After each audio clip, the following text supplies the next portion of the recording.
స్వామియే శరణమయ్యప్ప. అయ్యప్ప ప్రసాదం అంటే నచ్చని వాళ్ళు ఎవరు ఉంటారు చెప్పండి, అందరికీ ఇష్టమే.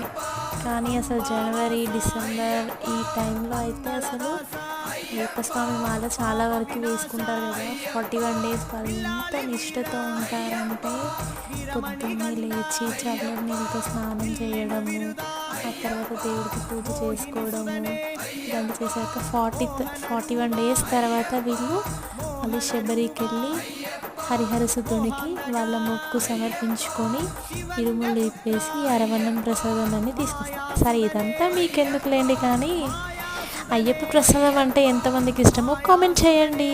Thank you for watching. Do subscribe my channel.